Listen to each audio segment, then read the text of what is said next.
Kevin Durant really is built different from everyone else. I mean, did you see what he did yesterday against Serbia? I mean, so let's go back. Let's rewind a little bit. Like he comes off the bench against Serbia because he missed all of training camp and all the exhibition games dealing with the calf injury.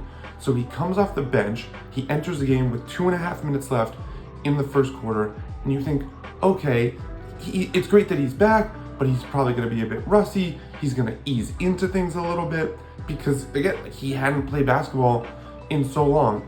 And instead of just sort of like being there, going through the motions or whatever, Kevin Durant goes for 21 points on 8 of 8 shooting in the first half, really in like the span of a quarter. Because again, he came in with barely any minutes left in the first quarter. And also you got to remember, it's 10-minute quarters in Olympics. And it's just, it's so, and he did it, of course, on like his classic shot making that you can only get from a 7-foot point guard with his type of handles. And it's just, the performance really got me thinking about how awesome the Olympics must be for a guy like Durant, a scorer like Durant, because when you play in the NBA, you have so many other responsibilities when you're the best player or one of the best players on a team.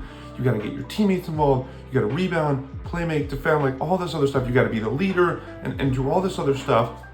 And it's not to say that he doesn't have to do this stuff while playing for Team USA. I don't want to make it sound like he just gets the ball hog and be a turnstile on defense. No, of course he still has to do that stuff, but it's just different when you're playing on the Olympics because you're playing with so many other talented players. So on this Olympic squad, when you have LeBron running the show, when you have guys like Drew Holiday, Derek White, Anthony Edwards guarding on the perimeter, Bam and Anthony Davis down low, like basically when you have all these other guys who can take care of all the other responsibilities you would otherwise have at an all-star level. Like I think back to when Carmelo Anthony in the 2012 Olympics scored 37 points in 14 minutes against Nigeria.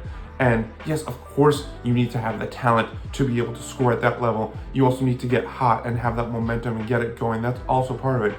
But just, there's something about, when these elite scorers of the game, and Kevin Durant obviously might be the greatest scorer of all time. So when these elite scorers get to pretty much just focus entirely on the thing they do best, which is putting the ball in the basket.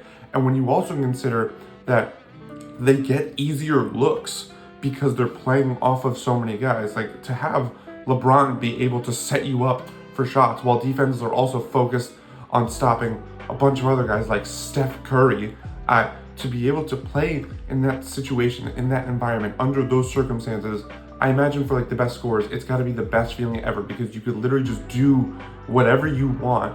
Like things just come so easy for you and you could focus on the singular thing you do at a better level than anyone else. And it's the skill that matters probably more than any other skill in the NBA, putting the ball in the basket.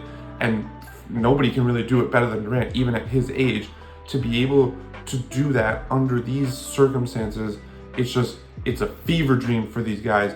And it results in the kind of magical performances like the one we saw from Kevin Durant yesterday.